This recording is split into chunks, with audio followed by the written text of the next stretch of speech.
그렇다면 이 미국 증시의 상승을 우리가 이어받을 수 있을까?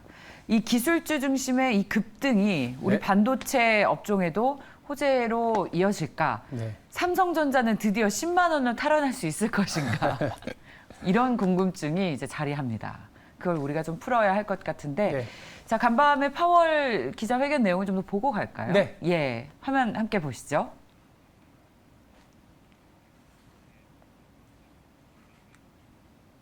Against this backdrop, today the FOMC raised its policy interest rate by 0.75 of a percentage point and anticipates that ongoing increases in the target range for the federal funds rate will be appropriate.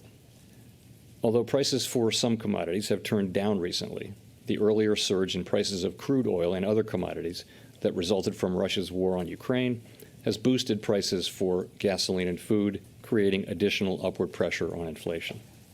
That high inflation imposes significant hardship, especially on those least able to meet the higher costs of essentials like food, housing, and transportation.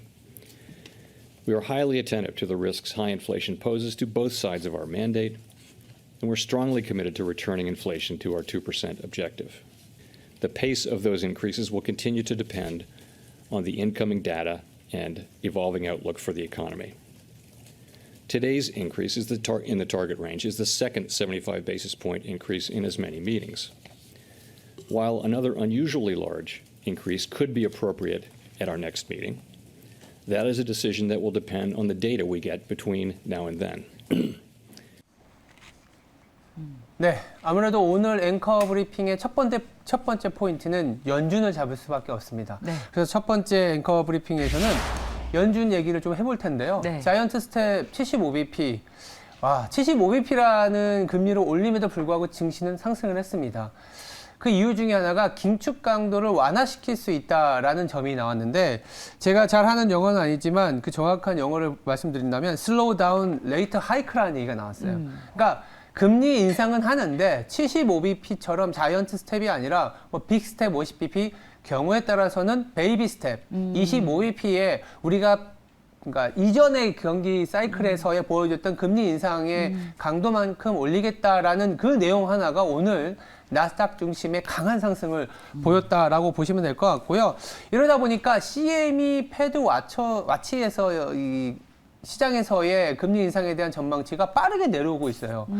일례로 12월에 금리 인상, 즉 12월에 FOMC에서 금리를 올리면 어느 정도 레벨일까라는 그 포인트가 있지 않습니까? 제가 방금 전에 체크해 보니까 2.75%까지 내려왔어요. 3.5%를 예상한다라는 게 중론이었는데 오늘 하루의 금리 결정으로 시장에서는 금리 인상의 레벨이 상당히 많이 후퇴했다. 그래서 오늘 시장의 폭등은 긴축의 정점을 지났다, 이렇게 좀 말씀드릴 수 있을 것 같습니다. 네. 그러니까 사실 75bp처럼 자이언트 스텝이 아니라 그 밑단은 이제 지금은 전시 상황인데 네. 이제 평시로 돌아간다라는 그 정도로 해석할 수 있습니다. 네. 모든 걸 또 전쟁으로 연결시키는데 그래서 시장은 이렇게 환호를 한 것 같아요. 네, 맞아요. 근데 우리가 또 너무 낙관적으로 해석하고 있지는 않은가라는 그런 우려감도 늘 있습니다. 맞습니다. 예. 왜냐하면 아까 영상에서도 보셨겠지만 파월 연준 의장이 영상에서 가장 마지막에 한 그 얘기가 데이터, 그때그때의 그렇죠. 데이터를 보고 결정을 하겠다. 이 데이터가 뭘까요? 그렇죠. 물가입니다. 예. 그래서 물가가 앞으로 8월에는 FOMC가 없습니다. 9월에 FOMC가 있는데 8월에는 FOMC가 없기 때문에 기준금리 결정은 없겠지만 8월에 나오는 물가와 관련된 지표들을 시장에서는 굉장히 예민하게 반응을 할 것 같고요. 그런 상태에서 지금 8월에 기대하는 거는 물가가 다소 내려와 준다면 8월 말에 잭슨홀이 있습니다. 네. 잭슨홀에서의 주제가 이제까지의 통화정책 그리고 앞으로의 정책 도구에 대해서 어떻게 쓸 것이다라는 그런 액션이 나올 것이기 때문에 네.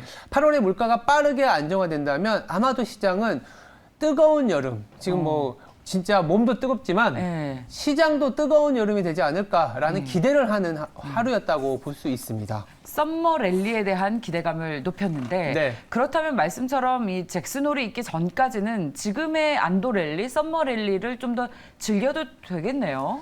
뭐 현재로서는 그렇고요. 그래서 두 번째 앵커 브리핑을 보시면 달러화가 드디어 조금은 천정을 보인 거 아니냐라는 시각이 확산이 됐었습니다. 그래서 네. 리스크 5는 이제 위험자산 선호 랠리라고 볼 수 있는데요. 긴축의 강도가 앞으로는 줄어들 수 있다라는 얘기가 나오자마자 달러화가 강한 하락을 보였습니다. 예. 유로화도 강한 상승을 보였는데 지금 유럽의 경제가 좋아서 유로화가 오른 게 아니거든요. 아니고. 달러화가 예. 이제는 더 올라갈 수 있을 만한 긴축의 강도가 아니다 보니까 내려왔다라고 보시면 될 것 같고요.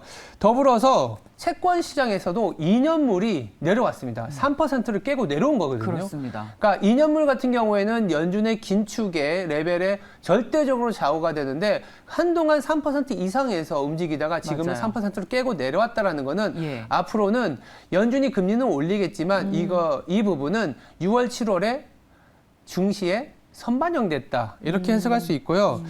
한 가지 조금 걸리는 게 있습니다. 네. 유가가 상승했습니다. 예. 물론 달러화가 약세를 보이면서 그 반사적인 효과로 유가가 오르는 측면도 없지 않아 있습니다만 내용을 보시면 재고가 감소했고 450만 배럴 정도가 감소했더라고요. 러시아 얘기가 또 계속 나오고 있습니다. 그래서 아킬레스건 그리고 8월의 썸머 랠리의 강도나 방향을 바꿀 것은 또 러시아가 아닌가라는 생각이 드는데 헛웃음만 나옵니다. 참. 우리가 그렇지. 컨트롤할 수 있는 게 아니라서요. 컨트롤할 수는 없지만 예. 한 가지 기대 요인은 8월 이제 3일에 예정되어 있는 오펙 플러스에서 사우디의 왕세자가 바이든 이후에 면담을 했지 않습니까?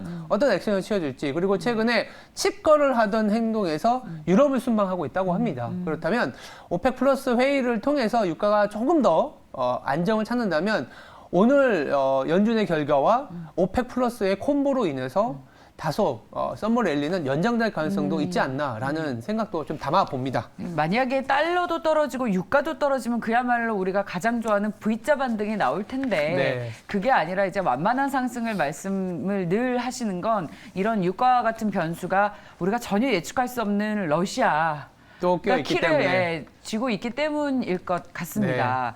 달러가 내려갔으니까 그렇다면 달러에 대한 원화의 환율도 오늘 좀 안정을 찾으면서 찾습니다. 외국인 투자자들의 수급이 기대된다라는 아이디어로 연결할 수 있을 텐데 네, 맞아요. 우리가 미국 증시가 굉장히 급하게 오른 것처럼 우리도 그만큼 이어받으려면 지수가 100bp 우리도 좀 올라야 되지 않겠습니까? 네, 한국 시장은 예. 어제 미국에 상장되어 있는 ETF를 보시면 오늘 시초가는 한 1% 정도 상승을 하지 않겠냐라는 생각을 합니다. 왜냐하면 미국은 또 가파르게 우리나라보다 변동성이 심했기 때문에 그만큼 금리가 조금은 완화될 수 있다라는 시각에서 엔비디아도 뭐 7% 가까이 올랐거든요. 삼성전자가 7% 오르는 장은 아니기 때문에 1% 정도의 상승을 보이긴 하겠지만 전반적인 분위기는 앵커님께서 말씀하신 것처럼 달러가 약세를 보여줬기 때문에 장 초반에 외국인이 순매수하면서 강한 상승을 보이지 않겠냐라는 생각이 들고 있고요. 예. 이어서 그래서 세 번째 포인트를 말씀을 드리면 이런 연준의 긴축, 뭐 러시아의 쥐락펴락하는 경제 시스템에도 불구하고 지금 시장이 그래도 환호하는 거에 한 가지 축은 이 실적입니다. 네. 그러니까 눈높이가 굉장히 낮아졌지만 선반영이라고 할까요? 생각보다 굉장히 잘 나온 실적들이 어제 상승의 하나의 또 모멘텀이었다고 할 수 있는데요. 실적이 굉장히 많이 나왔어요. 그래서 제가 보고 있는 중요한 기업들만 빠르게 말씀드리면 포드가 나왔는데 잘 나왔습니다. 네. 그러니까 7% 가까이 상승을 하고 있고 가이던스를 상향한 게 굉장히 중요한 포인트였던 것 같아요. 3분기에 대한 가이던스를 원래 15%에서 전년 대비 25%가량 상승하다 보니까 자동차 수급 내지는 반도체 수급이 완화가 되면서 판매량이 증가할 수 있다. 우리나라에는 또 자동차가 맞물리는 이슈다 보니까 말씀을 드렸고요. 동시에 램 리서치, 그러니까 반도체 업종이죠. 강세를 보이기 때문에 우리나라 오늘 쌍두마차죠. 반도체와 자동차가 강한 예. 상승을 이끌어 줄 텐데 한편으로는 이 장 마감 후에 발표된 메타하고 퀄컴은 예. 시장 시간 외에서 하락하고 있습니다. 예. 아시는 것처럼 빅테크는 달러화 강세가 상대적으로 환효과로 인해서 손실을 볼 수 있고 메타 같은 경우에는 스냅 실적 영향에서 자유로울 수가 없었습니다. 광고 수익이 줄어드는 부분이 있었고요. 퀄컴도 이 핸드셋 수요가 둔화되는 부분에 좀 집중하다 보니까 그러니까 장 마감 후에는 하락세를 보이고는 있지만 그래도 전체적인 분위기는 기업들이 매크로 우려보다는 그래도 잘했다. 네. 그리고 낮아진 눈높이에 부합하는 실적을 보였고 3분기나 4분기부터는 개선될 수 있다라는 가이던스를 내주면서 전체적인 분위기는 조금은 상향 조정되는 분위기다라고 말씀드릴 수 있겠습니다. 예. 미국 증시가 빠질 땐 빠져도 오를 때 이렇게 화끈하게 올라주니까 다들 네. 미국 증시 투자의 매력을 또 느끼시는 것 같아요. 근데 오랜 박스권에 갇혀 있는 우리 시장도 이 호재를 좀 화끈하게 반영을 했으면 좋겠는데 네. 그러기에는 또 확인해봐야 할 변수들이 좀 있죠. 그렇죠. 우리나라도 이제 예. 실적 시즌이 시작이 됐고 호실적은 보이고 있지만 이번 주 후반에 수출 데이터가 나오거든요. 다음 예. 주 초반에. 예. 그게 하나의 또 분수령이지 않을까. 그때 가서 또 자세히 말씀드리도록 하겠습니다. 네, 자 우리 시장과 연결된 투자 아이디어 계속해서 고민해 나가겠습니다. 앵커 브리핑이었습니다.